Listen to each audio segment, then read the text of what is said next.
त्यो YouTube channel.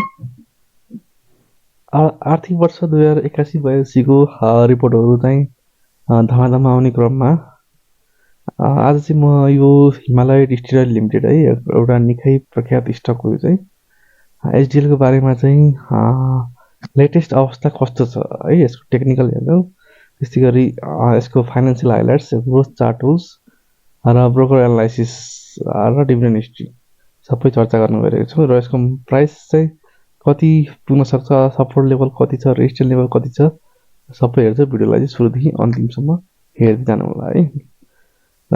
यो चाहिँ यसको चार्ट भयो है। यो चार्ट चाहिँ हामीले पछि डिस्क्राइब गर्छौँ। अहिले चाहिँ हामी यसको ग्रोथ चार्ट टुल्स हेर्छौँ है। मेन हामीले चाहिँ कुनै पनि स्टकहरुमा लगानी गर्दाखेरि चाहिँ यसको ग्रोथले पनि एउटा महत्त्वपूर्ण भूमिका खेल्दै जान्छ है बजारमा चाहिँ। ल यसको ग्रोथको चार्ट टुल्स हेर्ने भने 76-77 मा यसले जम्मा 46 करोड नाफा कमाएको थियो भने त्यो नाफालाई बढाएर 17-78 मा चाहिँ यसले 1 अर्ब 4 करोड रुपैयाँ चाहिँ नाफा कमाएको थियो है। हो यो 77, 78 र 78, 79 मा चाहिँ यसको अर्निङ पर शेयर पनि एकदमै हाई थियो है। 100 लगभग 100 को आसपासमा थियो। त्यसैले यसले डिभिडेन्ड पनि 100% नै दिएको थियो है विगतका 2 वर्ष चाहिँ। र 79, 80 मा आउँदाखेरि चाहिँ यसको नाफा चाहिँ घटेको छ साथीहरु है। घटेर जम्मा 66 करोडमा आएको छ 1 अर्बबाट। र 80, 81 मा आइपुग्दाखेरि झन् नाफा घटेको छ है, 35 करोडमा आएको छ है।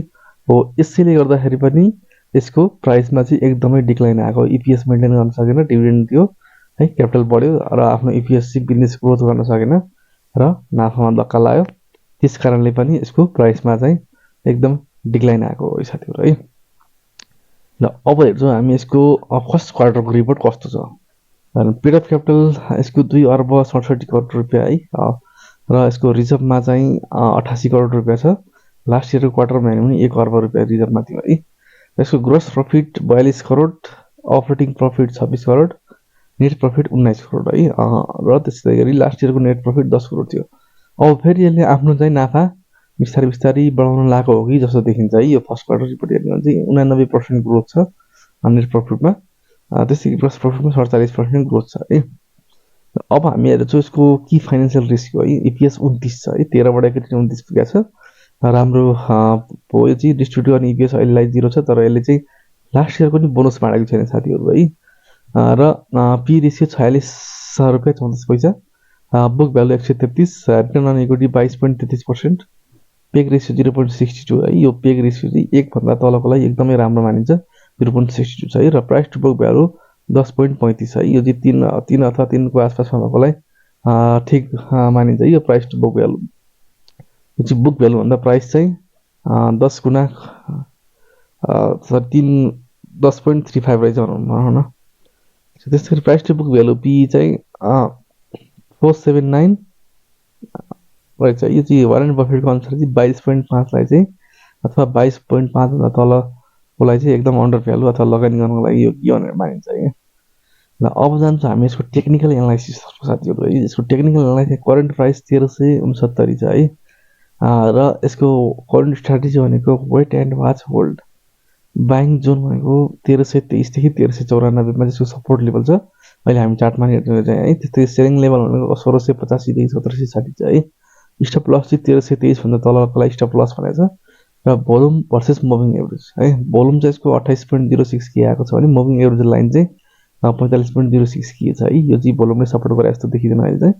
स्टक आरएसआई 66.29, यो चाहिँ 20 देखि 80 सम्मको बिचमा चाहिँ रन हुन्छ यो चाहिँ है।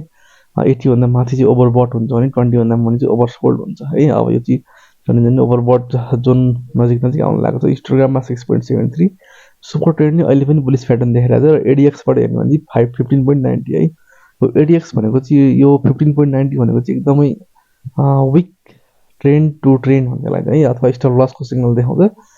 टेक्निकली समरी हेर्नु भने मिडियम बुलिश छ है। र टेक्निकली इन्ट्री अहिले इन्ट्री गर्नलाई चाहिँ मिडियम रिस्क छ। र डेली भोलाटिलिटी हिजोको दिन चाहिँ 2.24% को फ्लक्चुएट भएर छ ओपनिङ देखि क्लोजिङ प्राइससम्म है। एमएससीडी भर्सेस सिग्नल लाइन चाहिँ बुलिश क्रसओभर नै छ अहिले पनि। र इचिमोको क्लाउडमा चाहिँ बेरिश प्याटर्न देखाइरहेको छ है। र मनी फ्लो इन्डेक्स 52.95 है। यो मनी फ्लो इन्डेक्स र स्टक आरएसआई को काम चाहिँ एउटै हो, यो ओभरबट ओभरसोल्ड देखाउने। र बुलिङ्गर ब्यान्डबाट हेर्ने भने चाहिँ मिडल ब्यान्ड नेरी आइपुग्न लागेको छ है। र 3 मन्थको बेटा हेर्ने भने 0.87 जम्मा। बेटा भनेको चाहिँ एउटा रिस्क मापन गर्ने टुल्स हो है। बेटा इक्वल टु 1 हो, हजुरलाई थाहा छ। नेप्से 3 महिनामा 1% बढ्दाखेरि चाहिँ यो चाहिँ जम्मा 0.87% को फ्लक्चुएसन गरेको छ भन्ने बुझ्नु है। र 5 डेज 50 डेज 20 डेजले चाहिँ बुलिस सिग्नल देखाएको छ र 200 दिनको मुभिङ एभरेज चाहिँ बियरिश सिग्नल देखाएको छ है। र फेरि अनि ग्रिड मिटरबाट हेर्ने भने 45.89 न्युट्रल जोन छ भने 14 डेको सिसिआई 25.99 है। यो 14 डेको सिसिआई भनेको चाहिँ 0 देखि 100 हुन्छ। 0 भन्दा मुनि चाहिँ ओभरसोल्ड हुन्छ भने 100 भन्दा माथि ओभरबट हुन्छ है। र यसको ब्रोकर होल्डिङ हेर्न सक्नुहुन्छ हजुरहरूले। 25 नम्बर ब्रोकरले 2 दिनमा 4527 किता होल्ड गरेर राखेको छ है। त्यस्तै गरेर 22 नम्बर ब्रोकरले 4054 किता 583987 65 नम्बर ब्रोकरले 2728 किता होल्ड गरेर राखेको छ है। र यसको डिभिडेन्ड हिस्ट्री हेरौँ हामी। डिभिडेन्ड हिस्ट्री चाहिँ एकदमै राम्रो थियो। पहिला चाहिँ यसले 50% 100% को डिभिडेन्ड दिन्छ। डिभिडेन्ड दिनलाई चाहिँ कन्जुस नगर्ने स्टक हो यो चाहिँ साथीहरू है। अहिले पनि 80 81 मा जति क्षमता छ त्यति नै दिन्छ डिभिडेन्ड है, राख्ने कुनै बुझ्नुमा। र अहिले चाहिँ खासै धेरै एक्सपेक्ट नगर्नु होला। लास्ट इयर कि जस्तै हाराहारीमा दिन सक्छ अथवा त्योभन्दा कम पनि हुन सक्छ। अहिले चाहिँ कमेन्ट बक्समा कमेन्ट गर्नु होला। अब चाहिँ हामीले हेर्छौँ यसको चार्ट टुल्समा देखाउँछ तपाईँलाई होला है।